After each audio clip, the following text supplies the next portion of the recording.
ہمارا رب وہ رب ہے جو زمین و آسمان کا رب ہے. لن ندعو من دونہ الہا، ہم اس کے علاوہ کسی کو معبود نہیں بنائیں گے، نہیں پکاریں گے. لقد قلنا اذا شططا، اگر اس طرح کہیں تو پھر تو ہم حق سے دور بات کہہ رہے ہیں. یعنی ہمارے دلوں میں تو ایک خدا ہے، اور ان کے ڈر سے ہم یہ کہہ دیں کہ نہیں زیادہ خدا ہیں، تو جو دل میں ہے وہ ہم تو غلط بیانی کرنے والے ہوں گے، حق سے دور بات کہہ رہے ہوں گے، یہ ہم سے نہیں ہو سکتا. تو آج ہمیں بھی یہی کہا جا رہا ہے کہ تم اپنے آپ کو غیر مسلم تسلیم کر لو، ہم تمہارے حقوق کی حفاظت کریں گے، تم ہمارے بھائی ہوگے. لا الہ الا اللہ کہنا چھوڑ دو، کلمہ پڑھنا چھوڑ دو، لا الہ الا اللہ محمد رسول اللہ نہ کہو، اپنا کوئی الگ کلمہ بنا لو تو تمہیں تمہارے حقوق مل جائیں گے. اذان نہ دو، نمازیں نہ پڑھو، عبادت چھوڑ دو تو تمہیں حقوق مل جائیں گے.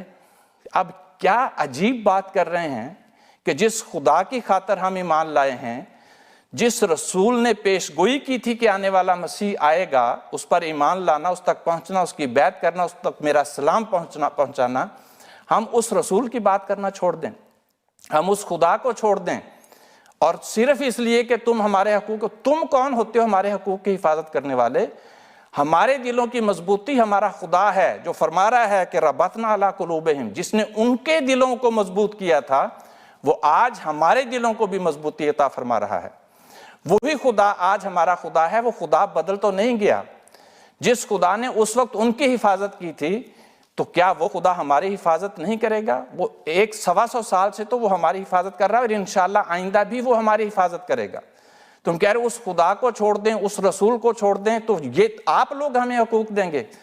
ہم لعنت بھیجتے ہیں ایسے حقوق کے اوپر جو ہمیں ہمارا خدا چھڑوا دے، جو ہم سے ہمارا رسول چھڑوا دے، محمد مصطفیٰ صلی اللہ علیہ وسلم سے دور کر دے، اور خدا واحد سے جو ہمیں دور کر دے.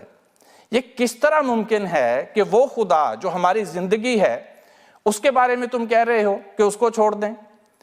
حضرت مسیح موعود علیہ السلام نے تو فرمایا کہ ہمارا بہشت ہمارا خدا ہے، ہماری اعلیٰ لذات ہمارے خدا میں ہیں، کیونکہ ہم نے اسے دیکھا اور ہر ایک خوبصورتی اس میں پائی. فرمایا یہ دولت لینے کے لائق ہے اگرچہ جان دینے سے ملے، اور یہ لال خریدنے کے لائق ہے اگرچہ تمام وجود کھونے سے حاصل ہو. اے محروموں، اس چشمے کی طرف دوڑو، یہ زندگی کا چشمہ ہے جو تمہیں بچائے گا. ہماری تو زندگی یہ ہے، تو اس زندگی کو چھین کے تم کہہ رہے ہو ہم تمہیں حقوق دیں گے؟ ہم لعنت بھیجتے ہیں ایسے حقوق کے اوپر. اس میں ہمارا زندگی کیا ہے؟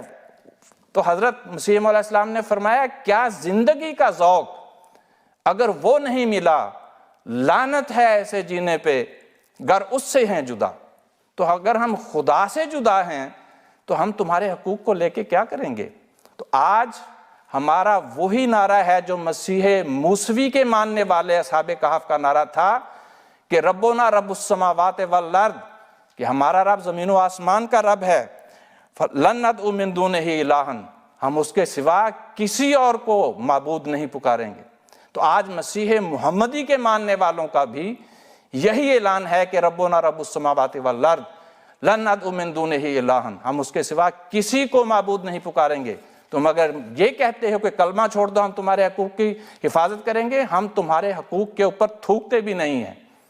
ہمارے حقوق کی حفاظت ہمارا خدا کر رہا ہے، اور انشاءاللہ وہ آئندہ بھی کرتا رہے. فرمایا انہ لا یفلح الظالمون، کہ جو ظالم ہوتے ہیں وہ اپنے منصوبوں میں کامیاب نہیں ہوتے. آج آپ دیکھ لیں کہ 130 سال تقریباً ہو گئے ان کو منصوبے باندھتے کہ جماعت کو تباہ کر دیں، برباد کر دیں، لیکن یہ اپنے منصوبوں میں ناکام اور نامراد ہوتے چلے جا رہے ہیں.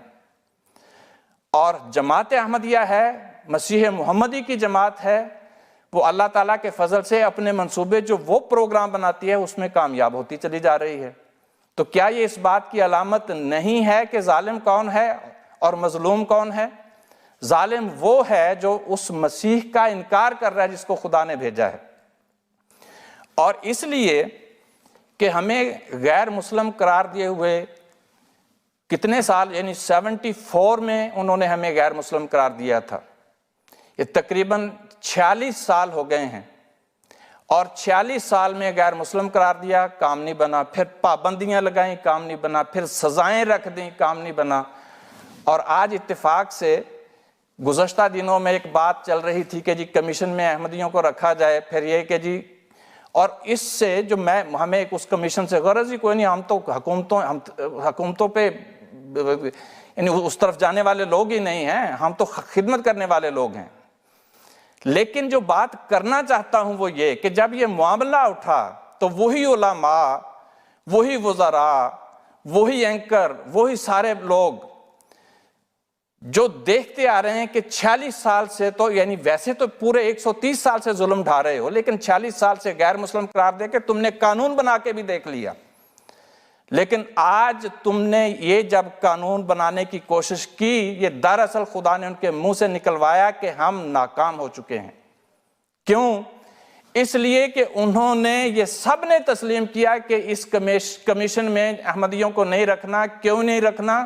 کہ یہ اپنے آپ کو غیر مسلم تسلیم نہیں کرتے، ان کا معاملہ باقی غیر مسلموں سے اور ہے کہ اگر یہ تسلیم کر لیں پھر ٹھیک ہے، جب یہ تسلیم نہیں کرتے تو ان کو اس کمیشن کا ممبر نہیں بنایا جا سکتا۔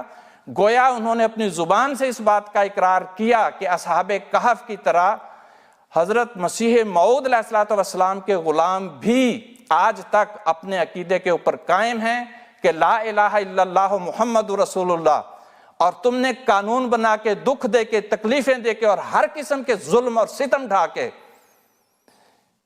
دیکھ لیا ہے، اور تم آج اپنے منہ سے یہ تسلیم کر رہے ہو کہ احمدیوں نے اپنے آپ کو ہماری بات تسلیم نہیں کی، اپنے آپ کو غیر مسلم تسلیم نہیں کیا، خدا کے علاوہ کسی کو رب انہوں نے نہیں مانا، اور یہی تمہاری ناکامی ہے۔